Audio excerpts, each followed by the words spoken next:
यदि आप लड्डू गोपाल की सेवा करते हैं तो विशेष तौर से इस बात का ध्यान रखिएगा जो आज मैं बताने जा रहा हूं। यदि आपके घर में मंदिर है और आप नित्य पूजा करते हैं तो विशेष तौर पर इस बात का ध्यान रखिएगा जो मैं बताने जा रहा हूं। उसके लिए पहले ये प्रसंग सुनिए। हरे कृष्ण दोस्तों, मैं हूं अनुज शर्मा। जयपुर की रहने वाली वंदना गुप्ता जी। वंदना जी बताती हैं कि 2018 से 20 तक वो शिमला में रहती थी। करीबन 1.5 साल शिमला में रही। वंदना जी लड्डू गोपाल की सेवा करती हैं। ठाकुर जी की अनन्य भक्त हैं, बड़ा प्रेम करती हैं ठाकुर जी से।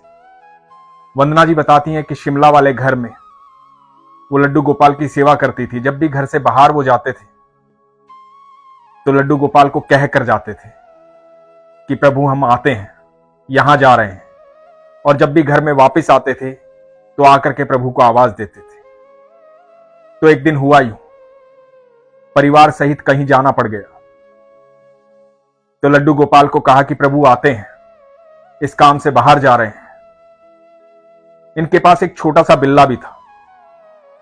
बिल्ले को भी घर पर ही छोड़ दिया और घर को ताला लगाया और ये लोग अपने काम से चले गए। वंदना जी बताती हैं जब शाम को ये लौटे और इन्होंने घर का ताला खोला तो दरवाजा नहीं खुला। दरवाजे को काफी धक्के दिए, जोर लगाया, लेकिन दरवाजा नहीं खुला। पूरा परिवार घर के बाहर खड़ा था। ताला खुल गया था लेकिन दरवाजा नहीं खुला। वंदना जी बताती हैं कि भरपूर प्रयास करने के बाद भी दरवाजा नहीं खुला। जब दरवाजा नहीं खुला तो सोसाइटी में रहने वाले माली और केयरटेकर को बुलाया गया। माली ने पूरा जोर लगाया, केयरटेकर ने पूरा जोर लगाया, लेकिन दरवाजा नहीं खुला। यह बात बड़ी अचंभित करने वाली थी कि ताला खुल गया और दरवाजा नहीं खुल रहा है। तो माली ने और केयरटेकर ने पूछा कि ऐसा तो नहीं है कि कोई अंदर हो, कोई अंदर तो नहीं है ना? तो वंदना जी ने बताया कि मेरा बिल्ला है, वो अंदर है, वो तो छोटा सा बिल्ला है। माली ने कहा कि ऐसा लग रहा है कि शायद किसी ने अंदर से बंद किया है, लेकिन अंदर से कौन बंद करता? वंदना जी ने कहा कि नहीं, अंदर कोई नहीं है।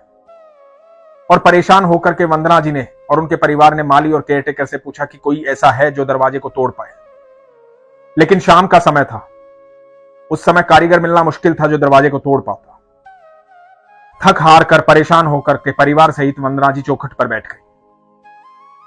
आंखों में अश्रु आ गए, परेशान हो गए। खूब धक्के दिए थे दरवाजे को, दरवाजा नहीं खुला था। हार करके अपने ठाकुर को याद किया। बोली कि हे माधव, हे मेरे लड्डू गोपाल, हे मेरे कन्हैया, तुम भी तो अंदर हो, तुम ही दरवाजा खोल दो। हमसे नहीं खुल पा रहा है, बड़े परेशान हो गए, पता नहीं क्या हो गया है, दरवाजा नहीं खुल पा रहा है।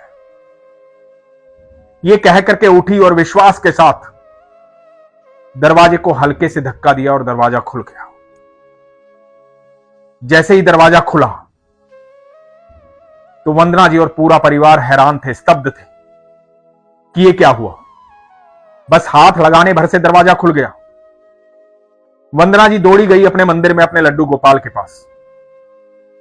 आंखों में अश्रु थे, नतमस्तक हुई अपने लड्डू गोपाल के सामने और कहा कि माफी चाहती हूं आपसे। जब माली और केयरटेकर ने पूछा कि अंदर कोई है क्या, तो मैं बताना भूल गई मेरे प्रभु कि अंदर आप हैं। मैं कैसे भूल गई कि अंदर आप हैं? आप ही तो मेरे कर्ता धर्ता हैं, आप ही तो मेरे सब कुछ हैं।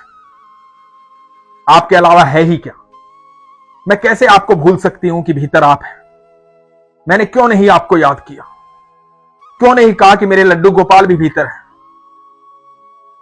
मैं क्षमा चाहूंगी, मुझे माफ करना। पूरा परिवार ठाकुर जी के सामने नतमस्तक था। दोस्तों, जब भी हम लड्डू गोपाल की सेवा करते हैं तो बड़े भाव से करते हैं, बड़े प्रेम से करते हैं। उनको भोग लगाते हैं, उनसे बातें करते हैं, उनसे प्रेम करते हैं, उनको पोशाक धारण करवाते हैं, उनको स्नान करवाते हैं, उनको शयन करवाते हैं। जब हम सब ये करते हैं तो हमें यह भी मानना चाहिए कि लड्डू गोपाल नहीं, वहां साक्षात ठाकुर जी।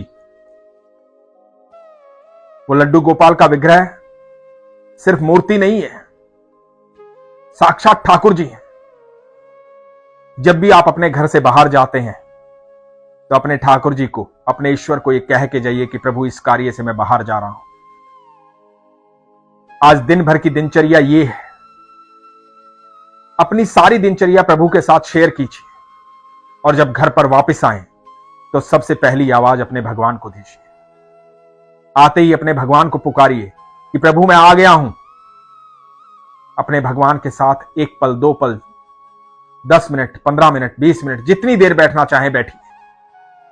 पूरे दिन के हाल बताइए कि पूरे दिन में क्या हुआ है। सुबह जो दिनचर्या बताई थी उसमें क्या क्या हासिल किया, क्या क्या प्रयास किया, कहां निष्फल हुए, सारी बातें ईश्वर से कीजिए। ईश्वर आपकी सारी बातें सुनते हैं, वो आपसे बेहद प्रेम करते हैं।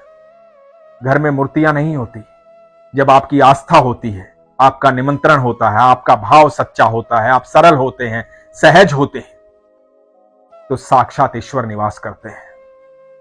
तो कभी ये मत सोचिएगा जो आपके घर लड्डू गोपाल है, आपके घर ईश्वर है, जिनकी आप आराधना करते हैं, जिनको आप भोग लगाते हैं, जिनसे आप प्रेम करते हैं, वो सिर्फ मूर्ति है, वो मूर्ति नहीं है। आप अपनी बातें उनसे साझा कीजिए, अपने सारे दुख और सुख को उनके साथ बताइए। वो आपको कभी जज नहीं करेंगे, वो किसी बात पर हंसेंगे नहीं, आपका मजाक नहीं उड़ाएंगे, आपकी बातों को किसी के सामने कहेंगे नहीं, आपकी बातें सुनेंगे और आपको सही समाधान देंगे। आप जब भक्ति में होते हैं, भाव में होते हैं, प्रेम में होते हैं, ईश्वर के सानिध्य में होते हैं, तो ईश्वर ऐसी व्यवस्था करते हैं कि आपके इर्द गिर्द ऐसे लोगों को भेजते हैं जो लोग आपकी समस्या को हल कर देते हैं। वो लोग साधारण नहीं होते, उनके भीतर बैठकर ईश्वर आपका काम कर रहे होते हैं। इसलिए आज के बाद कभी मत सोचिएगा कि आपके घर मूर्ति है, आपके घर साक्षात ईश्वर है। ईश्वर से बातें कीजिए और उन पर विश्वास रखिए। इसीलिए हमेशा कहता हूं, अपने विश्वास को मजबूत रखिए, अपना ख्याल रखिए। हरे कृष्ण।